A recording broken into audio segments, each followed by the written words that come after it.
Alright, so welcome back to the Ahn Rho Project, today's third and final stream. I'm adjusting the camera and we're going to touch on the topic of playing the villain.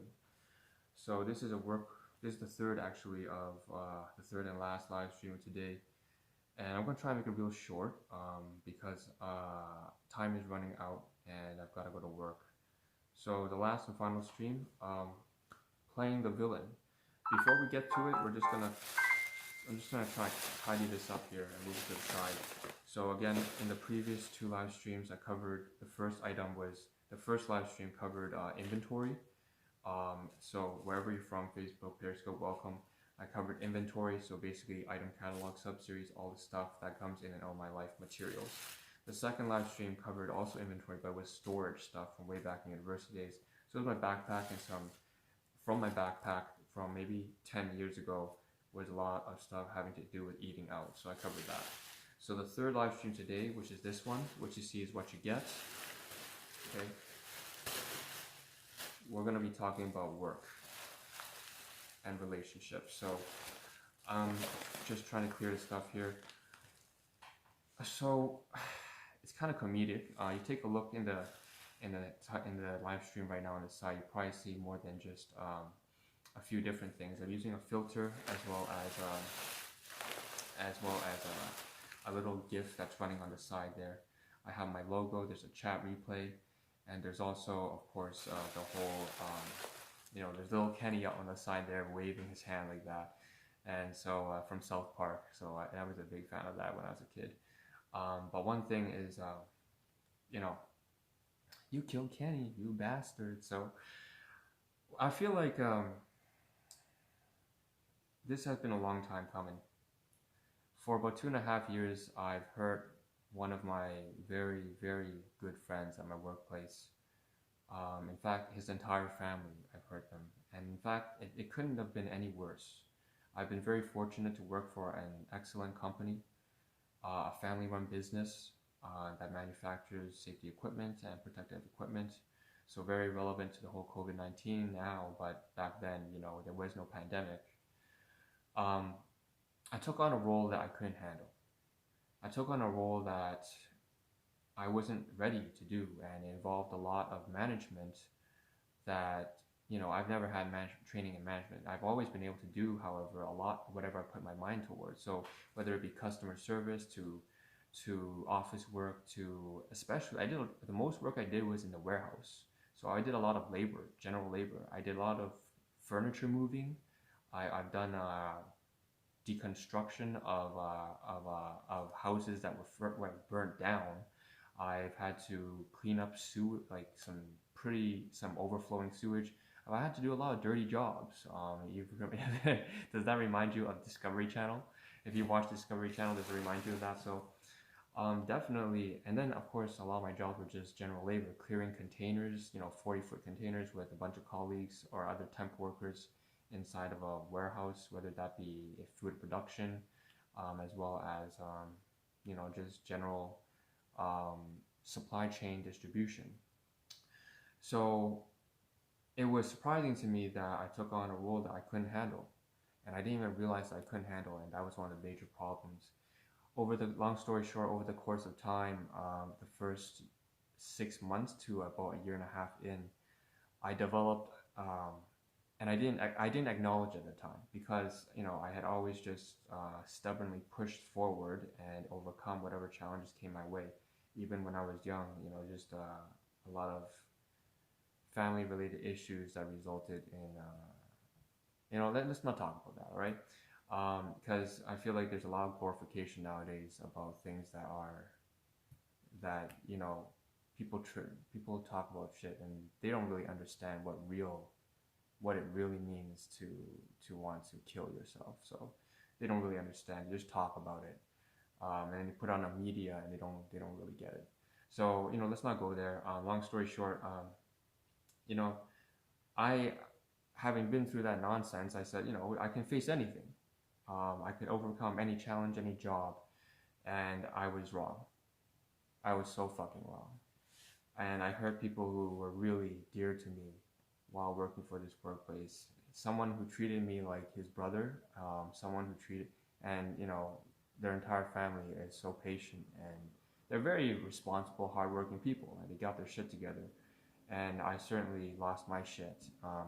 I had managed to do every job just fine, and then I came across something that I guess my expectations of the job were a lot lower, because when I saw what the people were doing inside the department, I didn't realize that what they were doing was there was so much disparity between the amount of workload that they have to carry, because they're all just assembly line workers.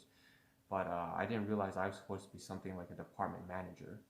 I never thought that they would expect anything like that out of me. I was expecting that out of a job that was paying minimum wage. So maybe, there was some oversight in terms of management on part of the family themselves, but certainly I should have seen the red flags myself, and I didn't. So I had to take responsibility for that.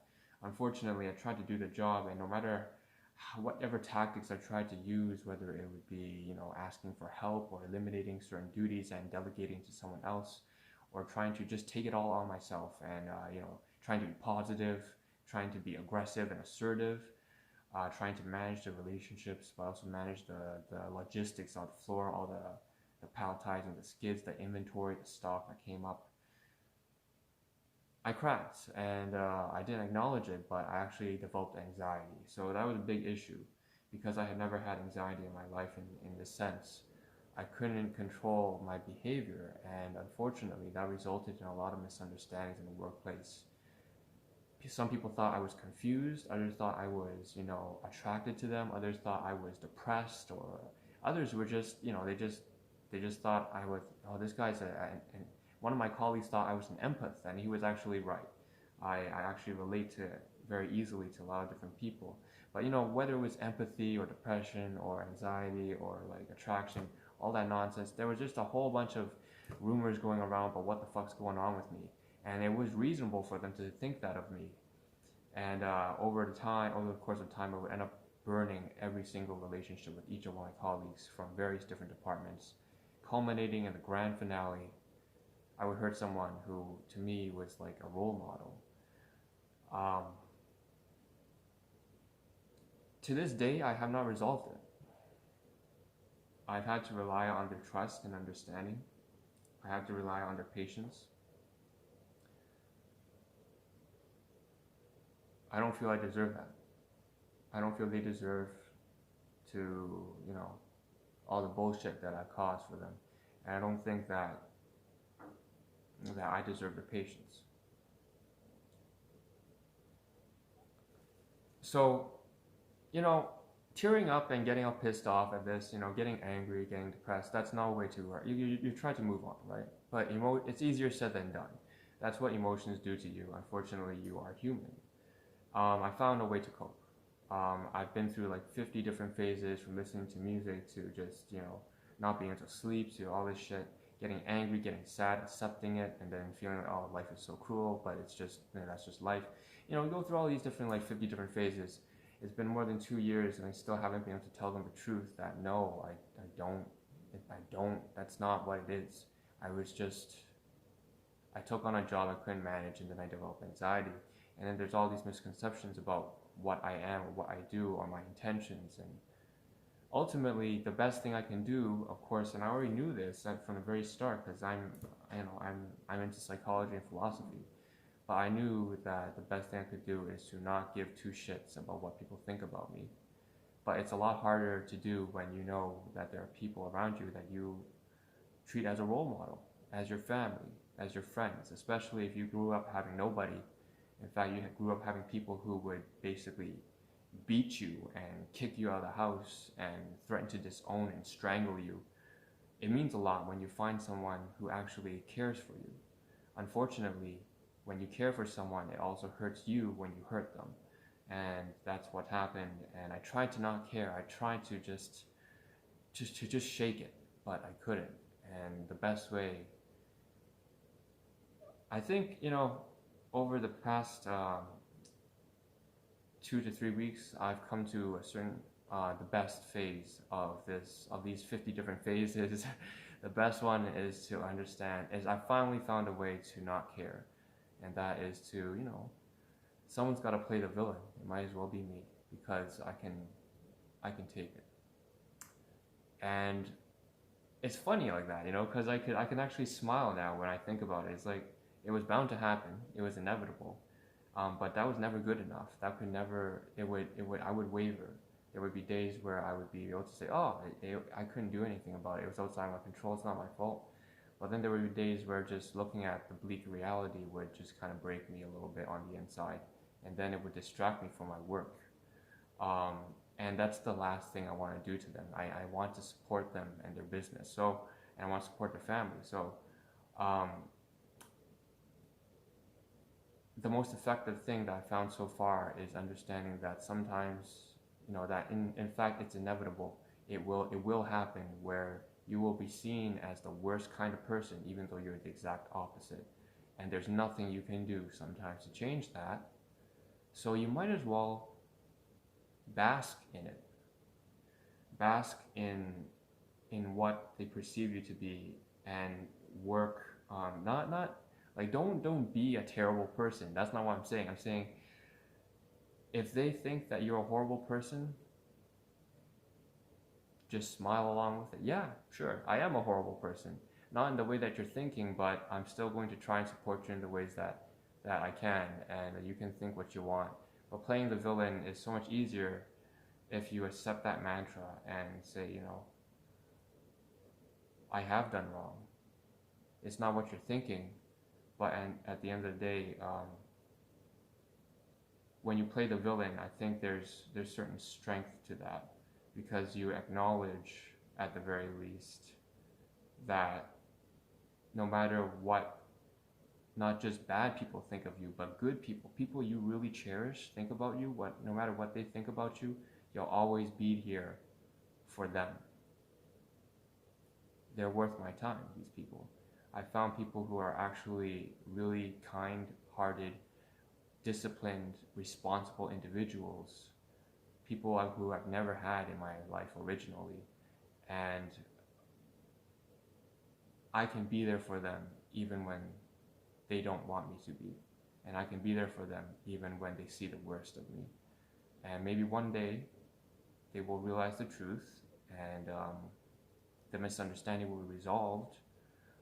But until that point comes, and it may never come, there's certain strength in being able to endure and tolerate the whole world coming down against you, even when you are innocent. And that's what I mean by playing the villain. Sometimes you are innocent, but crucified. Accept it. Own it. Take responsibility. That is the third live stream today. This is the Ahn Rho Project. I know that this was a lot more emotional and serious than I usually make my live streams to be, but this was a very urgent matter, and that's that. So the take-home message, as usual, is to, of course, take care of your health, take care of yourself, take care of your finances, take care of your family. Become a strong, responsible, disciplined individual. I'm no means preaching, because I'm not a very good example of that. I'm just practicing it. So that's why I say it. I hope that you'll be able to resolve the personal challenges in your life, as well as strive for the ambitions that you set for yourself. This is the Ahn Rho Project. Thank you for tuning in. If you find something that's helpful to you, you're always welcome to my live streams. I've dragged this on for far too long. This is the Ahn Rho Project. I hope to see a better version of myself, as well as a better version of all of you, tomorrow morning when I cover the next group of materials and items from the knapsack. And yeah, life goes on. So this is Ahn Rho signing out. Ciao.